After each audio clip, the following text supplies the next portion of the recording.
On the 29th of August, 1930, a small boat pulled away from a rocky island far out in the Atlantic Ocean. On board were 36 people, every single human being left alive on that island. They had lived there. Their parents had lived there.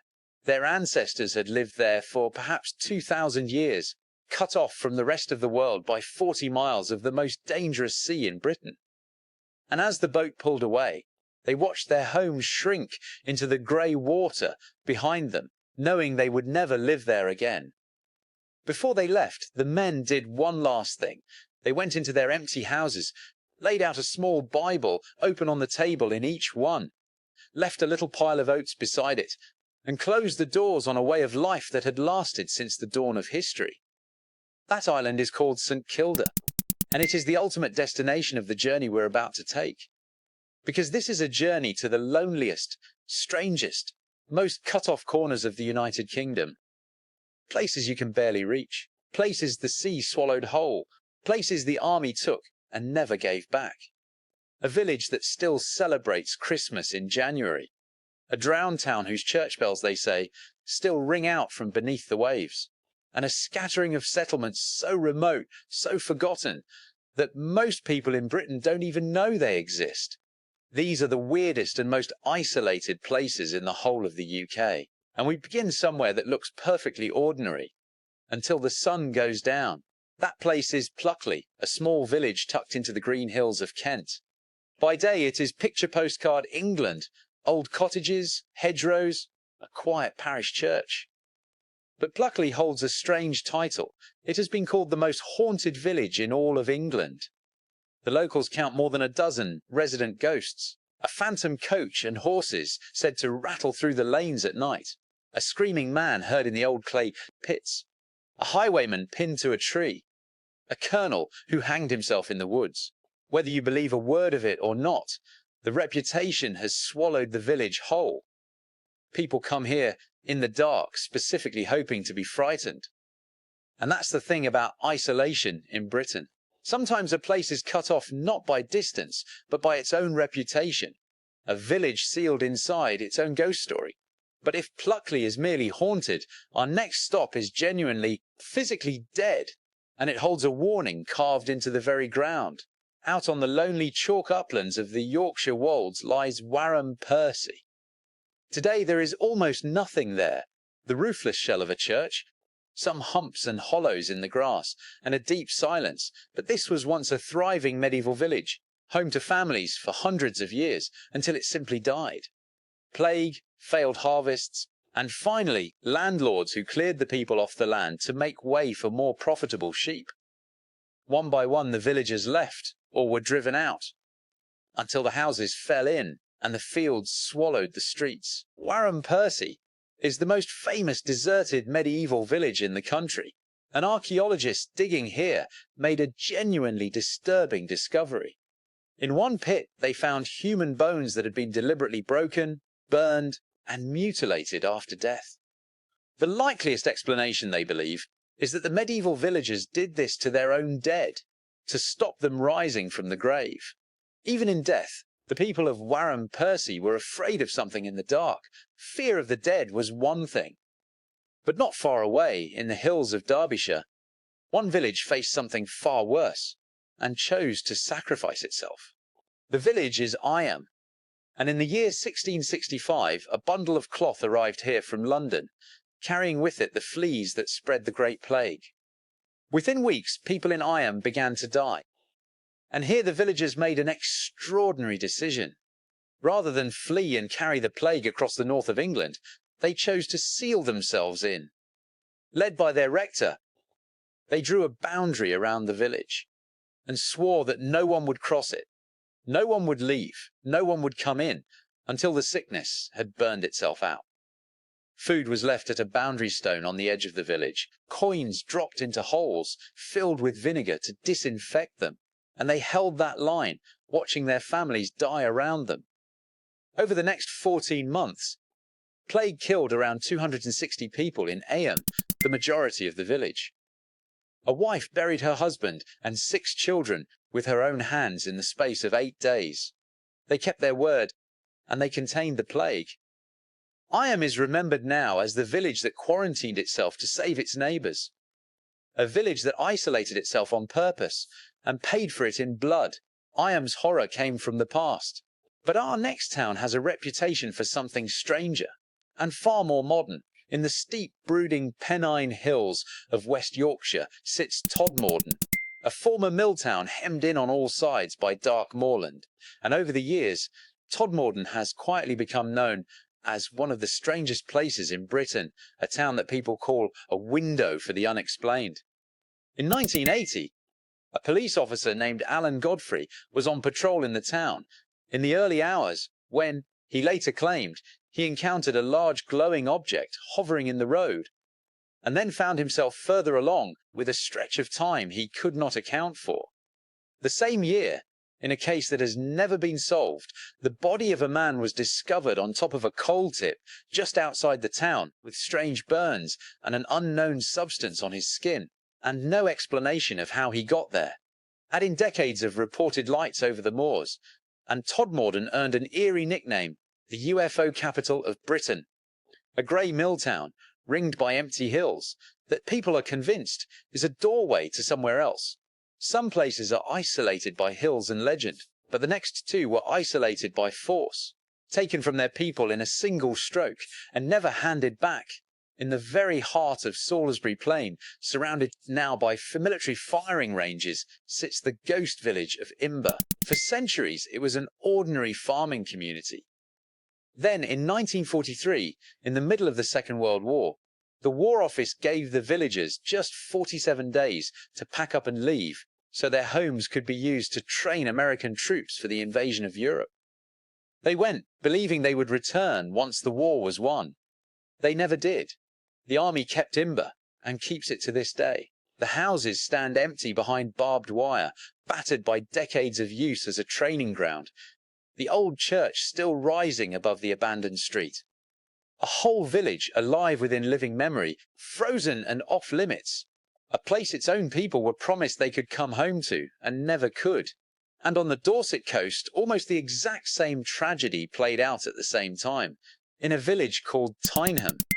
In 1943, its residents too were ordered out so the army could take the land.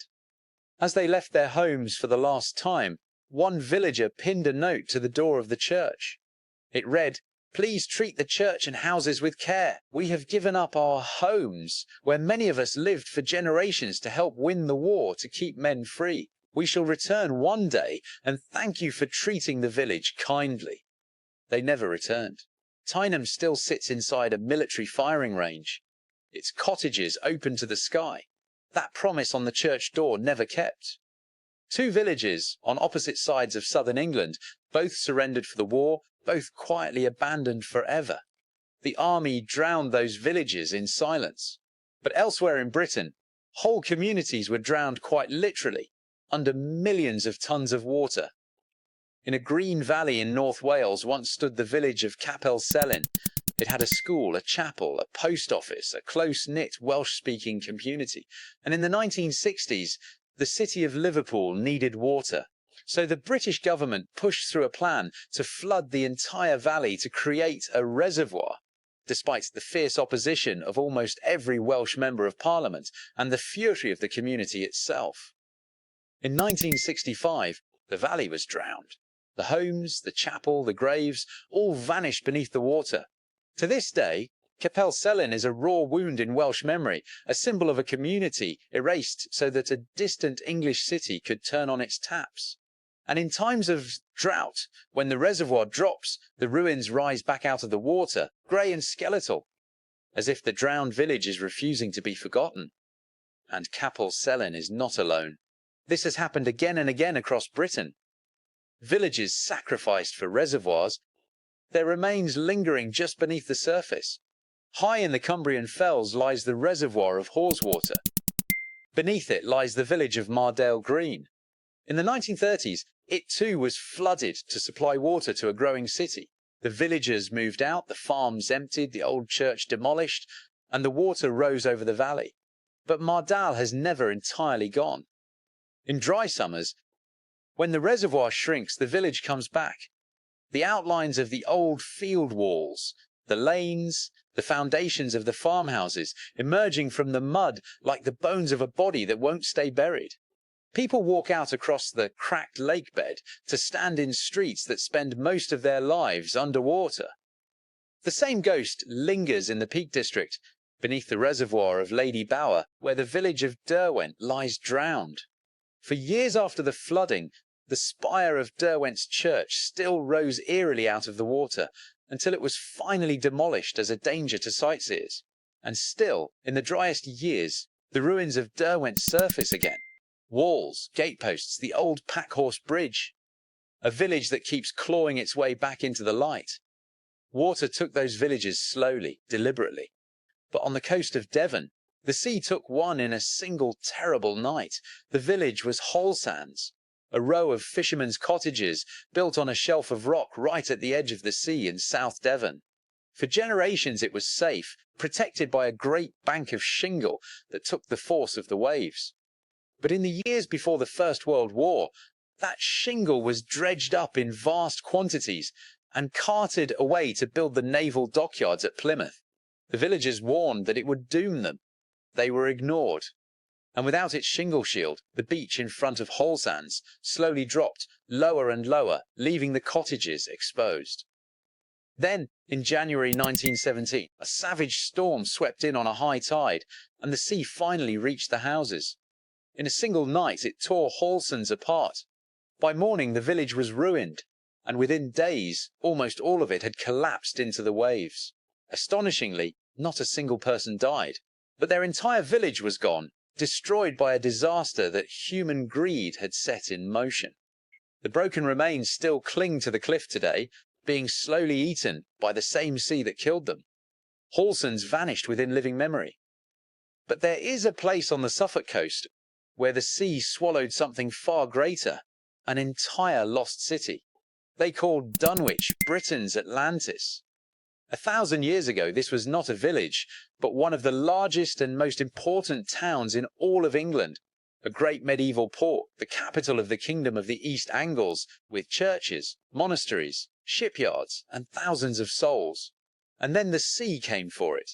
Storm after storm, century after century, the soft cliffs of Dunwich crumbled into the North Sea, taking the town with them, street by street, church by church. Today, almost the entire medieval city lies beneath the waves offshore, a drowned town on the seabed. And the legend that clings to Dunwich is one of the most haunting in Britain, that on quiet nights, out over the water, you can still hear the bells of its sunken churches tolling beneath the sea. Sailors and locals have sworn to it for generations. A great city, reduced to a handful of houses on a lonely shore, and the ghost of its bells ringing in the dark water where it used to stand. And Dunwich is not the only secret the Suffolk coast is hiding. Just a few miles down that same lonely shore lies a long, bleak spit of shingle called Orford Ness. And for most of the 20th century, it was one of the most secret places in Britain. You could not go there. You were not allowed to know what happened there. Behind its fences and warning signs, the military used this desolate finger of land for decades of classified experiments, testing bombs, radar, and, in the depths of the Cold War, the trigger mechanisms for Britain's atomic weapons, inside strange concrete buildings known as the pagodas, designed so that if a test went catastrophically wrong, the roof would blow off and contain the blast. Today the work is over, the site abandoned, and those eerie pagodas still squat on the shingle like the temples of some vanished secretive cult, slowly rotting in the salt wind. Unexploded ordnance is still thought to lie buried in the ground. Orford Ness is a place built on secrets. An island the country pretended for years did not exist at all. From that man-made desolation, we travel west now, into Cornwall, and into the realm of legend, to a village where the sea gave something back. Zennor is a tiny ancient settlement on the wild, wind-battered coast of West Cornwall, half cut off among the cliffs and moors, a place where the modern world feels very far away. And in the old church here sits a carved wooden bench, hundreds of years old, bearing the image of a mermaid. The legend goes that long ago a beautiful, mysterious woman used to appear in the church, entrancing the congregation with her singing, and that she lured a local man, a chorister named Matthew Trewella, down to the sea one night, never to be seen again. He had been taken, they said, by the mermaid of Zennor, back to her home beneath the waves. It's a folk tale, of course, but it captures the strange spell of these remote Cornish places, settlements so isolated, so surrounded by sea and legend, that the line between the world of men and the world of myth begins to blur. But if you truly want to feel cut off from Britain, if you want to reach a place with no road to it at all, you have to go to Scotland. On the remote Knoydart Peninsula, in the Western Highlands, lies the village of Invery, and Invery holds a remarkable distinction. It is often called the most remote inhabited place on the British mainland that you cannot drive to. There is no road in, none. To reach Invery, you either take a boat across the sea lock, or you walk an 18-mile hike through some of the roughest, emptiest wilderness in the country, over mountain passes with no towns, no shops, and no help along the way. And waiting at the end of that journey for the walkers and the boat passengers is what has long been celebrated as the remotest pub on the British mainland. A single welcoming light at the edge of the wild where a tiny community lives on, connected to the rest of Britain only by the sea and by their own 2 feet. And Invery is not even the end of the mainland. For that, you have to go right to the top left-hand corner of the entire country, to Cape Wrath. The very name sounds like a warning, and it earns it. Cape Wrath is the most northwesterly point of the British mainland, a place of towering cliffs and crashing Atlantic swell so remote that it is cut off from the rest of Scotland by a wide, trackless wilderness and a sea inlet with no bridge. There are no villages out here, barely any people at all. Just a lonely lighthouse standing against the ocean. And there is one more thing that makes Cape Wrath truly forbidding. Much of it is a military bombing range, one of the largest in Europe, where warships and aircraft fire live shells into the land. So this remotest corner of Britain is not just empty. For long stretches of the year, it is sealed off and shaking with explosions. The wildest edge of the mainland, and the loneliest. But the mainland, however remote, is still the mainland. The strangest and most isolated communities of all are the ones marooned far out in the open sea. And to reach the first of them, you sail into the far north, out beyond the top of Scotland, to the tiny island of Fair Isle. Fair Isle lies alone in the wild water, halfway between Orkney and Shetland. The most remote, permanently inhabited island in the entire United Kingdom, home to only a few dozen people. It is so cut off that for much of its history, the sea was the only road, and a bad storm could sever it from the rest of the country for weeks.